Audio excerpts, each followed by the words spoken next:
The sky over Washington turned dark even though it was noon. A massive ship appeared above the city, bigger than 3 football stadiums put together. Its surface shined like crystal, reflecting the sunlight in rainbow colors. People in the streets stopped walking and looked up with their mouths open. Linda Curtis stood on the White House lawn. Her hands shook as she adjusted her translator earpiece. She had been an ambassador for 10 years, but nothing prepared her for this moment. The aliens were really here. The alien ship lowered slowly to the ground. 4 metallic legs extended from its bottom, landing with a soft thud on the grass. A ramp extended down, glowing with blue lights along its edges. President Carter Williams walked forward to meet whoever would come out. His security team followed close behind. Linda's heart raced as she saw them emerge. The king came first. He walked on 6 legs that moved like a spider. His body was tall, maybe 12 feet high, covered in scales that shifted colors. He had 6 eyes arranged in a circle around his head. Behind him came 3 smaller beings, dressed in fancy robes that sparkled with tiny lights. "Mr. President, may I present myself? I am King Vos Azuron of the Galactic Confederation," the lead alien said. His voice came through their translators with perfect clarity, but carried a tone that made Linda feel small. "We have finally decided to visit your primitive planet. We have watched you for some time, wondering how you managed to stumble upon star travel before learning basic science." President Williams kept his smile, though Linda could see the tension in his shoulders. "We are honored by your visit, King Vos Azuron. We have much to show you about Earth and its people." The king made a sound that the translator turned into a snicker. "Much to show? I doubt it. We have studied your broadcasts, your entertainment programs, your conflicts, your simple machines." He waved one of his many arms dismissively. "But we shall examine your claims." Linda felt her cheeks burn with embarrassment and anger. The tour began, but each stop only seemed to fuel the king's contempt. At the Smithsonian Air and Space Museum, he looked at the Moonlander display and commented, "You celebrate reaching your own moon. We travel between star systems as easily as you drive to your grocery stores." When they visited the Medical Research Center, where doctors showed him their latest cancer treatments, he examined the equipment with visible disdain. "So primitive. We eliminated all diseases in our society 5,000 years ago. Why do you still struggle with such basic problems?" At the technology demonstration, scientists showed their latest quantum computer. The king barely glanced at it. "You call this advanced? My grandchildren use more sophisticated devices as toys." Linda watched President Williams maintain his dignity through each insult. She knew he was trying hard not to show anger. Their guide, Dr. Robert Mills, tried to explain Earth's achievements without making claims of superiority, but the king interrupted constantly. "Look at this crude display," the king said, pointing at a holographic projection. "You're still using light manipulation for visual data? We moved past such inefficient methods ages ago." By afternoon, they reached the Silicon Valley Technology campus. Giant screens showed the latest advancements in artificial intelligence and robotics. The king seemed particularly unimpressed here. "These electronics you call smart? They process information at the speed of electricity. Our systems operate on quantum entanglement across dimensions. Your machines are like stone wheels compared to our technology." The delegation's mood grew heavier with each dismissive comment. Linda noticed some of the Earth scientists and officials looking down at their feet, their pride wounded. The king's advisors nodded in agreement with every criticism their leader made. During a break at the National Monument, King Vos Azuron turned to his advisors and spoke in their own language. The translator picked up fragments. "Waste of time, backward species, barely worth the hydrogen for our ships." Linda felt tears forming in her eyes. All of humanity's achievements were being dismissed so easily. The moon landings, medical breakthroughs, artistic creations, technological innovations. None of it mattered to these beings who saw themselves as superior in every way. As the sun began to set, the delegation prepared to return to their ship. King Vos Azuron made one final announcement in front of the gathered media and officials. We have seen enough. Earth is not ready to join our confederation. Your science is too primitive. Your society is too divided. Your technology is centuries behind our simplest tools. Perhaps in another 1,000 years you might develop enough to warrant our attention again. Linda and the others watched in disappointed silence as the aliens began walking back toward their ship. The day that should have been humanity's greatest triumph felt like its biggest humiliation. All their hopes for joining a larger galactic community were crushed with casual cruelty. That's when something unexpected happened. A small figure broke away from the crowd of onlookers being held back by security. An 8-year-old girl with braided hair and wearing a school uniform slipped past the guards who were too focused on the departing aliens to notice her. Little Amy Parker had been watching everything with wide eyes, fascinated by the strange sounds coming from the aliens when they spoke their own language. Unlike the adults around her, she wasn't paying attention to what the translator was saying. She was listening to the actual sounds, the clicks, whistles, and harmonic tones that created patterns she'd never heard before. As the king reached the ramp to his ship, Amy stepped forward. Her parents, John and Susan Parker, gasped when they realized their daughter had escaped their sight. "Amy!" her mother called out, but the girl was already speaking. "Cresmor tanan suvak azuran," Amy said in clear, precise tones that made everyone freeze. The alien king stopped at the bottom of the ramp. His 6 eyes blinked all at once as he slowly turned around. Every being present, human and alien, alike, stared at the small girl in stunned silence. The words she had spoken weren't processed by the translators at all. They were in a language no human was supposed to know, the ancient royal tongue of the Galactic Confederation, a language so complex that only the king's own species could supposedly speak it. Linda felt her heart stop. The king stood perfectly, still for several long seconds. Finally, he descended the ramp again, moving slowly toward the child. His massive form towered over Amy, but she showed no fear. "Say those words again, small one," the king commanded, speaking in English this time. His voice held no mockery now, only shock and curiosity. Amy smiled up at him and repeated the phrase. This time, everyone could hear the impossibly complex sounds she was making, harmonic layers that seemed to come from her throat, mouth, and chest all at once. The king bent down on his multiple legs, bringing his many eyes level with Amy's face. For the first time since arriving on Earth, King Vos Azeron looked truly impressed, even shaken. "How?"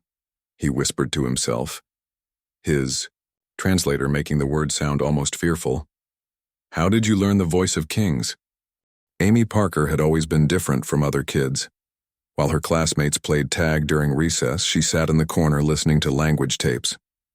Her teacher at Washington Elementary, Mrs. Walker, called her our little language sponge, because Amy soaked up words like water. By age 6, she spoke Spanish, French, Mandarin, Arabic, Japanese, German, and Italian. Every night, Amy would fall asleep with headphones on, listening to sounds from different countries. She didn't just memorize words, she heard patterns that others missed. She noticed how certain sounds in one language matched different sounds in another, creating bridges between them. When her parents first saw the alien ship, Amy had been more excited than scared. While other people worried about invasion or contact protocols, she wanted to know what the aliens sounded like. During the press conference that morning, she made her mother let her watch. She sat cross-legged on their living room floor, inches from the television, listening hard. The translator boxes made everything sound like English, but Amy could hear the real alien words underneath. They fascinated her. She heard clicks, like some African languages, but with musical tones like Chinese. She noticed harmonics, sounds that rang with multiple pitches at once, like singing 2 notes at the same time. "Mom," she had said, "their language makes music with every word." Her mother, Susan, wasn't really listening, too busy making lunch and watching the scary alien king on TV. "That's nice, sweetie." But Amy kept listening. She noticed patterns in how the king's 3 advisors spoke differently than he did. The king used longer sounds, more complex harmonics. His words seemed to flow like water, while the advisors used shorter, choppier phrases. When the family drove to downtown Washington, Later that day, to see the alien ship like everyone else, Amy brought her notebook. Other kids brought toys or cameras, but Amy brought a small journal where she drew sounds as curvy lines and dots. During the tour, Amy squeezed through the crowd with her parents. She got as close as she could to the barriers. She didn't care about the fancy technology shows or the important speeches. She only wanted to hear the aliens speak more. She noticed something else that adults missed. When the king insulted Earth technology, his advisors responded with short agreeing sounds. Kes, Viarmtak, Zufex. But when he praised something rare, once when looking at a child's painting of Earth, he used completely different sounds. His voice became gentler, with 3-part harmonics instead of just 2. By afternoon, Amy had filled 3 pages with her sound drawings. She had figured out that certain combinations meant approval, while others meant disapproval. She recognized repeated patterns that seemed to be like yes and no, but more musical. When the alien delegation stopped for a break near the Washington Monument, Amy overheard them talking without translators. The king spoke to his advisors about Earth. Even though the machines couldn't translate it, Amy understood something shocking. The king was using a special voice, layer upon layer of sounds that seemed to vibrate through her chest. She closed her eyes and listened harder than she ever had before. The sounds weren't just music, they were mathematics, they were physics, they were emotion and meaning all combined. She heard sadness when the king talked about humans not being ready. She heard interest when he mentioned something about Earth's creativity. As the king prepared to leave with his final insult about Earth, Amy felt something bubble up inside her. She couldn't explain it, but she knew she understood enough of their language to say something meaningful. Her parents were talking to other people in the crowd, distracted by the disappointment everyone felt. Amy slipped away from them without a sound. She moved through gaps between people, getting closer to the alien ship. The security guards were watching the sky and the delegation, not a small girl moving quietly through the crowd. She reached the clear area just as the king turned to leave. Her heart pounded, but she knew what to do. The phrase she planned came to her clearly, organized, in her mind like a perfect song with all its parts working together. Kres mor tanan, suvak azuron, she said. The words came out with 3 distinct tones at once. She used her diaphragm to create a deep resonance, her throat for the middle tone, and her mouth shaped the high harmony. It felt like singing and speaking and breathing all at the same time. The alien king froze. His massive body went completely still. He slowly turned, his 6 eyes focusing on the small human child. The shocked silence spread like a wave across the gathered humans and aliens. Amy looked up at the towering figure. She felt proud and scared at the same time. She had just told the king that his home star shined beautifully today, a royal greeting reserved for only the highest ceremonies in their culture. The king lowered himself, his 6 legs bending until his face was closer to Amy's level. "What is your name, small one?" he asked in English, his voice no longer carrying any mockery or contempt. "Amy Parker," she replied simply. "And how did you come to speak the voice of kings?" The king's translator made his question sound curious but also amazed. "This is not possible. No outsider has ever learned Vornak. Your bodies lack the proper structure." Amy shrugged, a small gesture that looked even smaller next to the alien king. "I just listened. I heard the patterns. I can hear how sounds fit together." The king's advisors moved closer, their many eyes blinking rapidly in what Amy somehow knew was excitement. They spoke quickly to each other in their language, and Amy caught fragments. "Incredible. Never before. Test her." "Child, Amy Parker," the king said carefully, "what you have done should be impossible. Your species cannot produce the harmonic layers needed for Royal Vornak, yet you have done it. Would you like to try saying more?" Amy nodded eagerly. She had been practicing phrases in her head as soon as she understood their patterns. "Kresvor, Tanan Zilesh," she said, meaning, "I wish to learn more from you." The alien king's eyes widened even further. One of his advisors stepped forward and spoke in rapid Vornak. Amy concentrated hard, catching most of it. The advisor was testing her, asking questions about their culture that only someone who truly understood the language could answer. Amy took a deep breath and responded in Vornak. Her voice carried through the silent crowd. She spoke about the beauty of their crystalline ships, asked about their home star system, and even managed a traditional farewell that made the advisors gasp. Finally, she turned to the king and switched back to English. Your language is the most beautiful thing I've ever heard. I think Earth could learn a lot from the Galactic Confederation if we were given a chance. The king remained motionless for several heartbeats. Then slowly, he turned to President Williams, who had been watching with amazement, like everyone. Elstake, President of Earth, the king said formally. Perhaps I have been too quick in my judgment. This child has accomplished something thought to be impossible.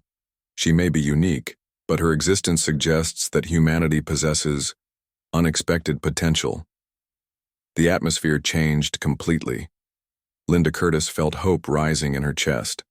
The other Earth officials looked at each other with renewed confidence.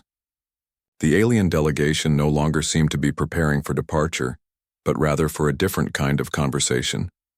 Amy smiled up at all of them, not fully understanding the huge thing she had just done, knowing only that she had made friends with the big alien king who had seemed so mean at first. In her mind, she was already thinking about what other alien languages she might learn. King Voss Azeron remained crouched near Amy for a long moment.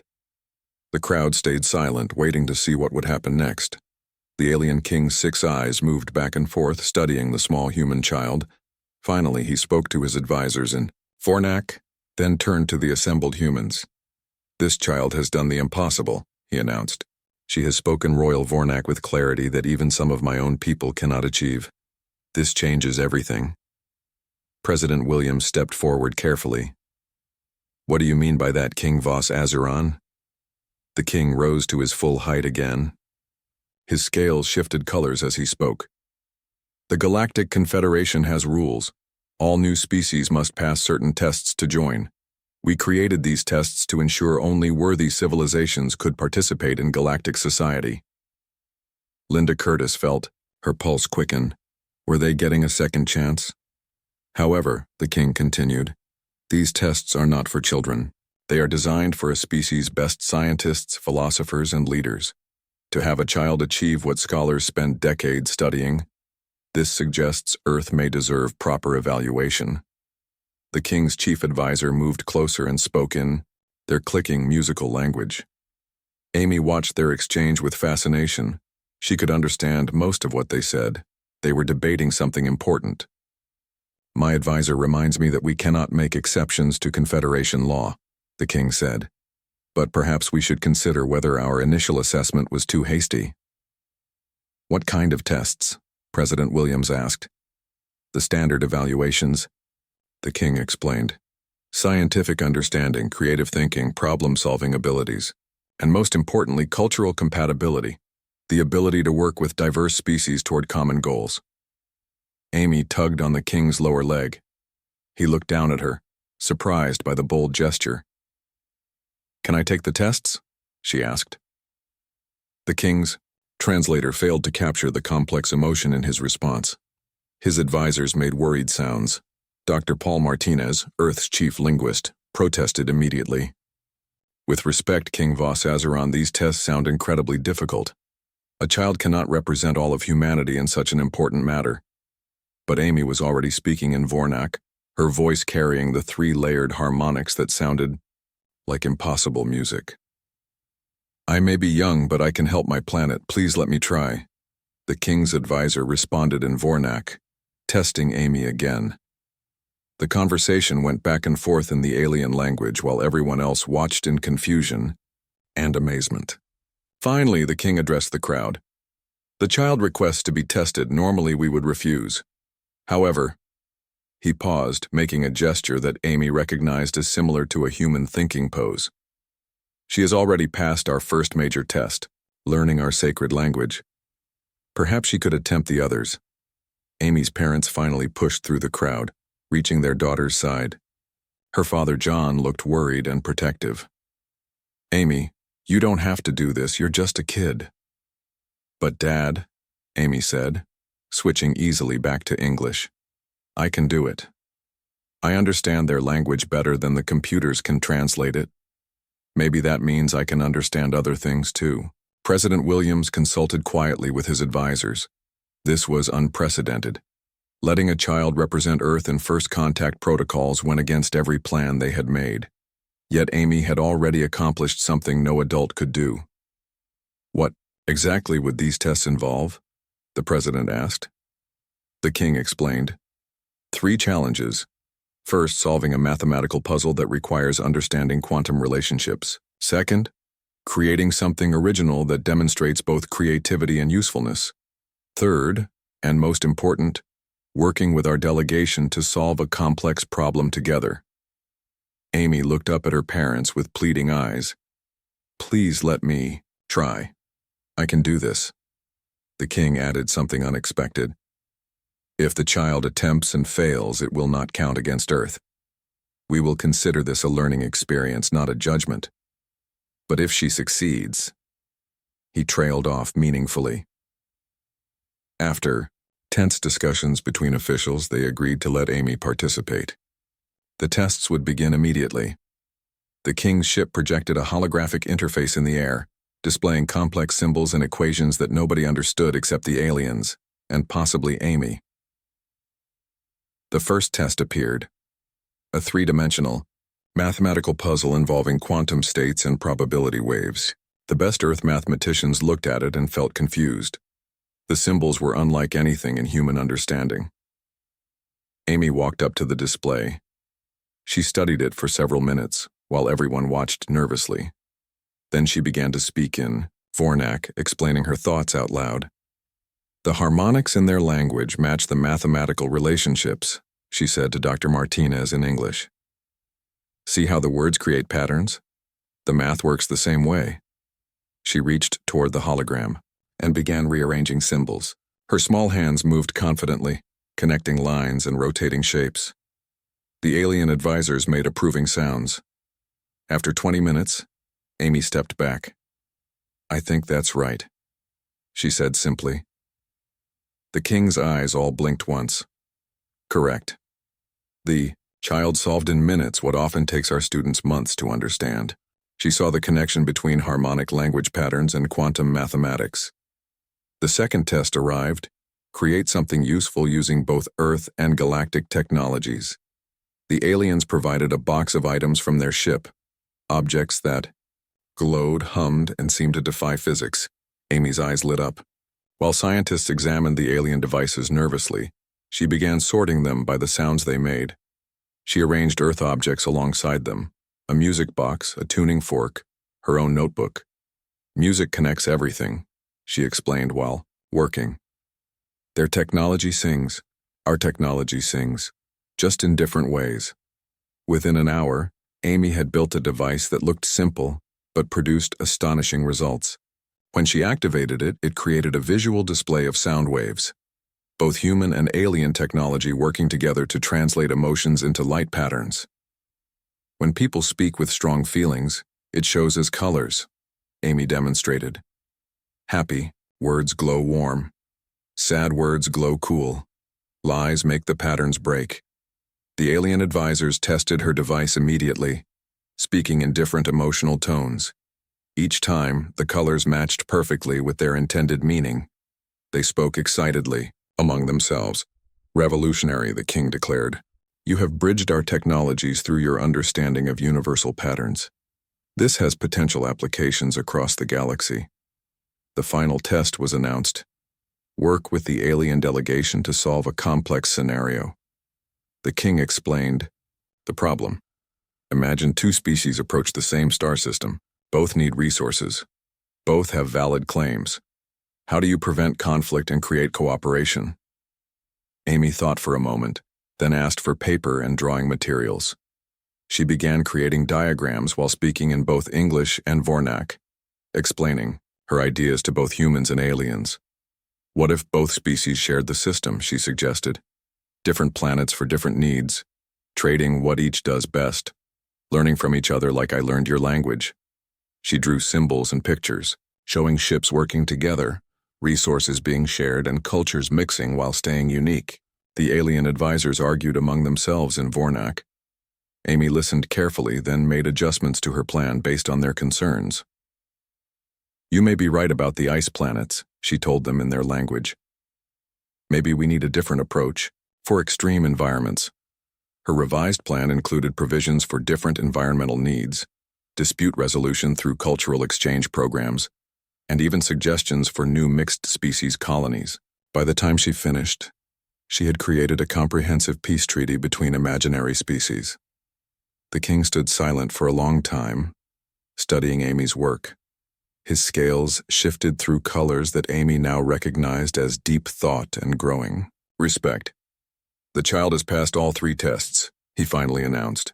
"With wisdom beyond her years and understanding beyond her species, this cannot be ignored." He turned to President Williams. "The Galactic Confederation will grant Earth provisional membership pending further evaluation.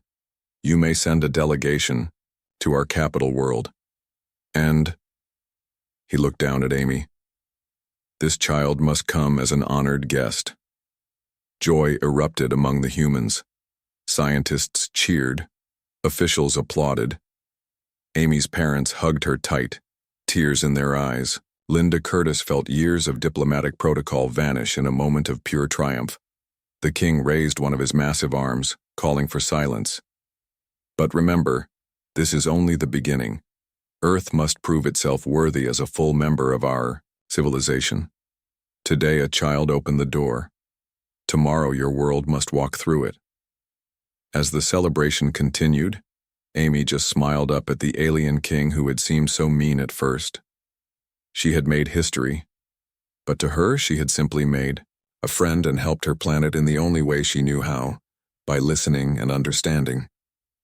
The next morning, King Voss Azeron invited Amy aboard his ship.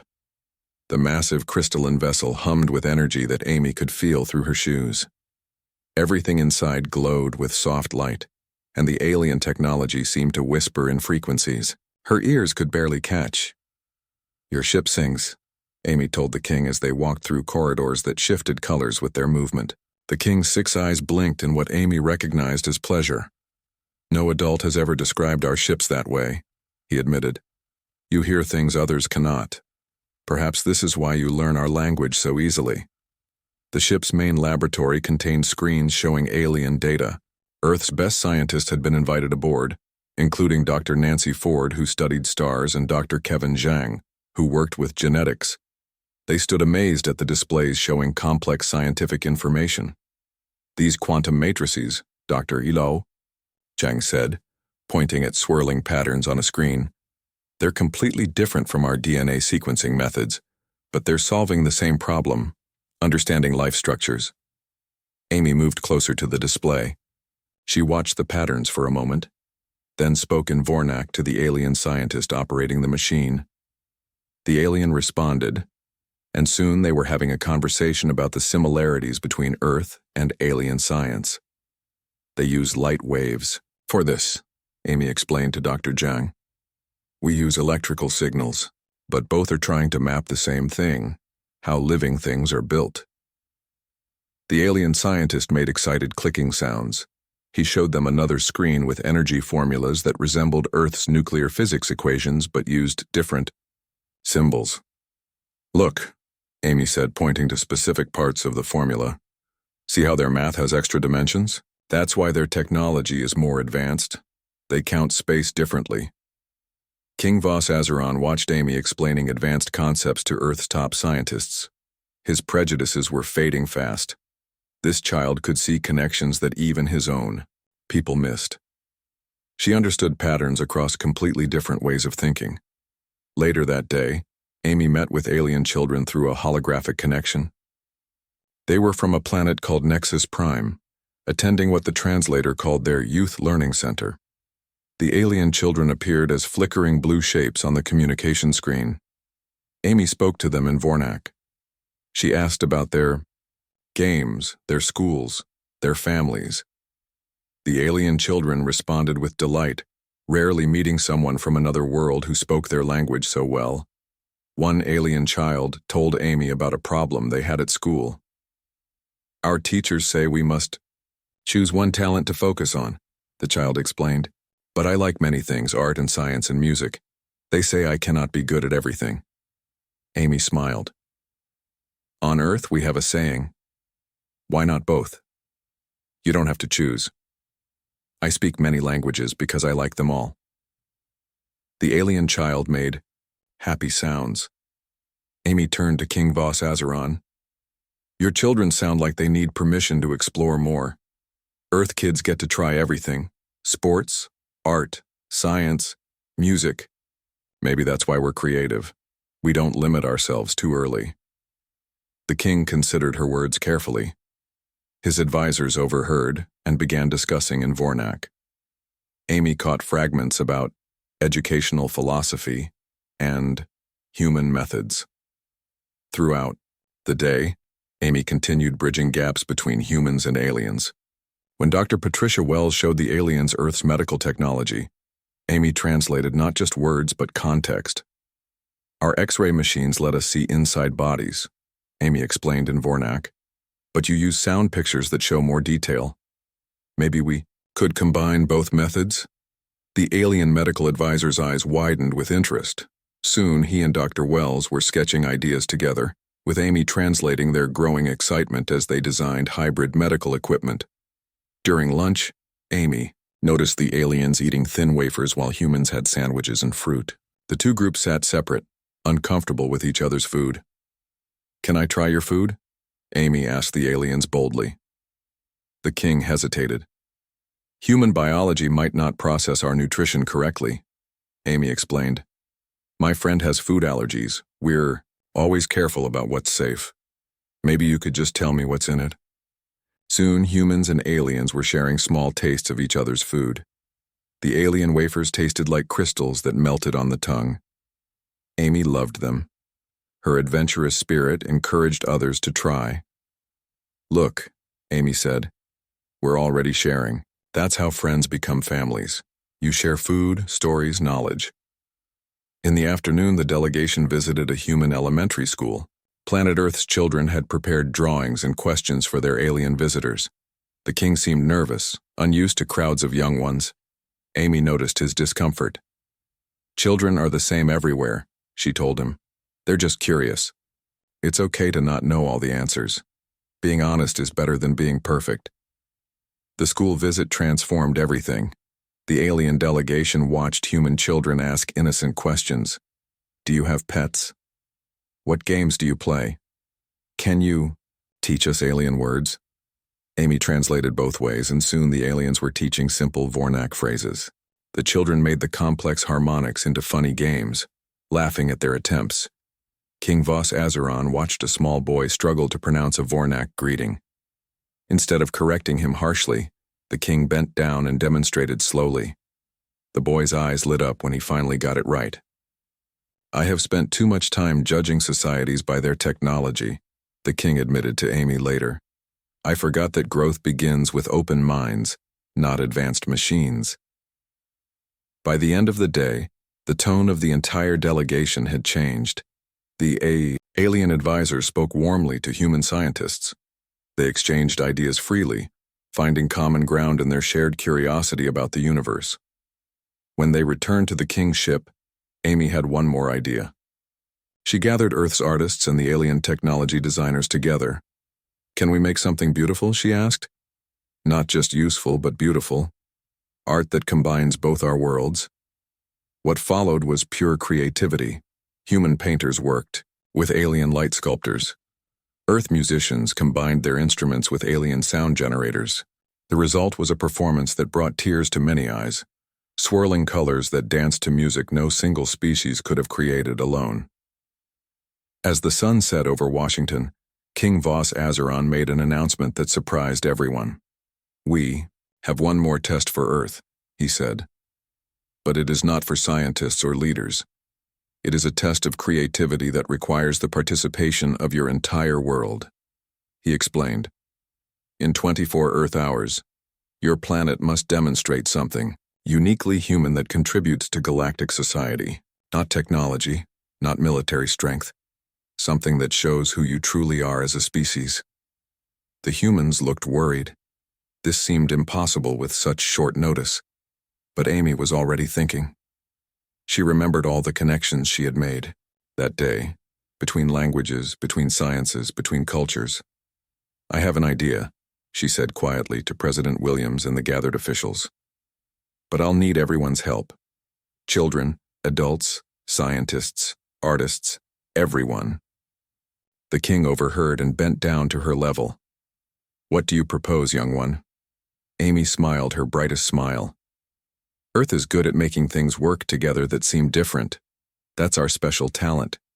We turn problems into solutions by connecting ideas that nobody connected before." She looked around at all the humans and aliens present. "What if we teach the whole galaxy how to create hybrid communication?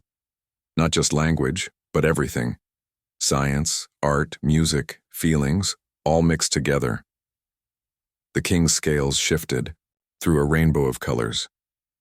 For the first time since meeting humans, he looked truly excited about what Earth might offer to the galaxy. The countdown began. Earth had 24 hours to create something uniquely human for the galaxy. President Williams called emergency meetings. Scientists gathered in labs. Artists hurried to their studios. The pressure was enormous. But Amy had a different idea. While adults worried and planned, she asked Dr. Ellen Wright, Earth's education minister, for help with her simple suggestion. "We're really good at making new ways to communicate," Amy told her. "All over Earth people create languages for games, computers, secret clubs, and art. What if we teach them how we do this?" Dr. Wright loved the idea. Together they gathered teachers, programmers, linguists, and children from around the world through video connections. Amy explained her plan in simple words that everyone could understand. "We'll make a language that works for everyone," she said. "Not just humans or aliens, but all species that might join the galaxy. A language that can grow and change like we do." The aliens watched curiously as humans began working. Amy's project started small, but grew quickly. She connected with schools in every country. Children drew pictures to represent ideas that words couldn't capture. Programmers created digital tools to blend these pictures with sounds and harmonics. Musicians added emotional tones. The key breakthrough came when Amy worked directly with the alien communication specialists. She spoke to them in Vornak, explaining something important. "Your language is beautiful with its harmonics," she said. "Our languages are beautiful with their flexibility. What if we combine both?" Dr. James Sullivan, a computer scientist, helped Amy write code that could handle the complex sounds. They used Earth's best voice recognition technology with alien harmonic generators. The result was amazing.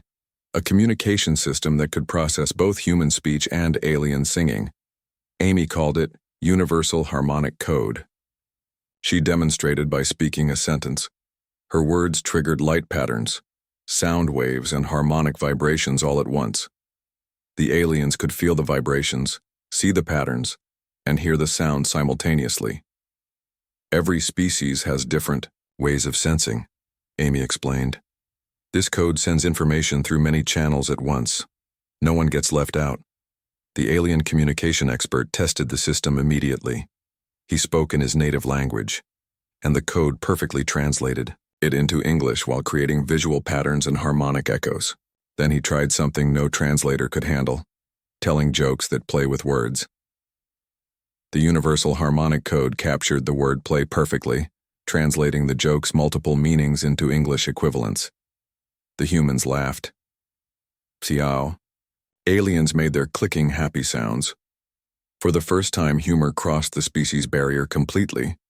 King Vos Azeron became increasingly interested. He watched Amy teach other children how to use the code. Soon, kids across Earth were speaking simple phrases that the aliens could understand without translation devices. "This is more than communication," the king observed. "This is understanding." By the 20th hour, people worldwide were contributing to the project. Artists designed symbols that had meaning across cultures. Scientists created algorithms for instant translation. Musicians composed harmonies that worked with alien vocal structures. Even young children drew pictures that became part of the code's visual language. The final test came faster than expected. When the deadline arrived, Amy stood before the Galactic Council, which had connected through holographic transmission from across the galaxy. Beings of all shapes and sizes appeared as shimmering projections around the White House lawn. Earth presents its gift to the galaxy, President Williams announced. Created by our citizens, led by a child, meant for all species.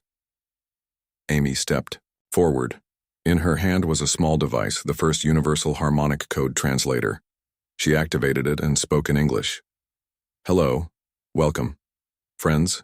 Her simple words transformed into a cascade of communication. Lights flickered in patterns visible to species with different eyesight. Harmonics rang at frequencies various beings could hear. Vibrations pulsed for touch-sensitive species. Even, time-based sequences appeared for those who perceived reality differently. The Alien Council members responded with amazement. Each being received the message perfectly in their own way of understanding. They began testing the code immediately, speaking in their diverse languages. "This is remarkable," one alien said. "We have struggled with partial translation for millennia. Your code provides complete understanding." Another alien, shaped like flowing liquid, communicated through chemical signals. The universal harmonic. Code translated these into understandable information for everyone. Even abstract concepts and emotions came through clearly.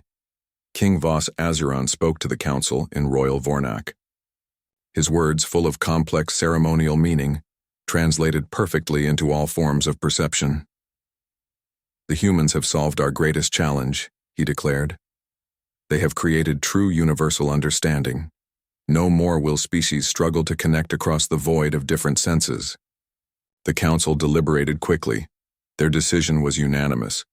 Earth would join the Galactic Confederation not as junior members, but as equals who had contributed something revolutionary to galactic society. The celebration that followed involved beings from across the galaxy. Amy taught them children's games adapted to different body types. Human music blended with alien harmonics.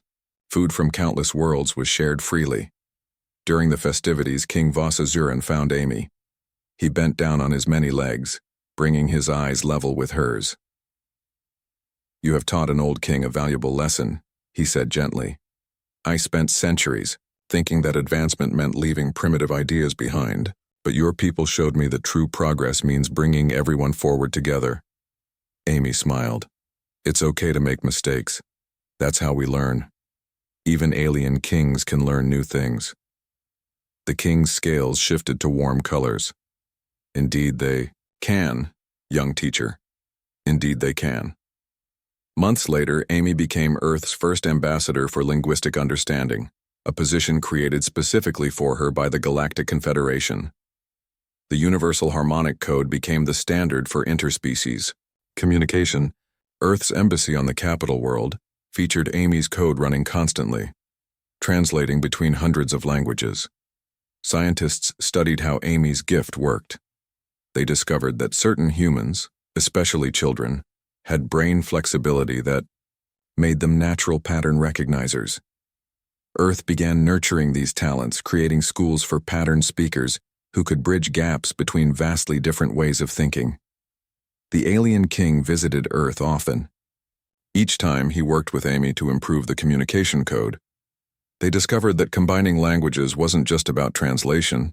It was about creating new ways of thinking that no single species had imagined before.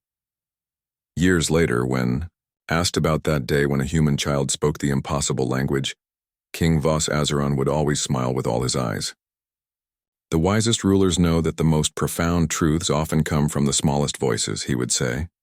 "That child taught me that judgment blinds us to possibilities, but curiosity opens doors to understanding."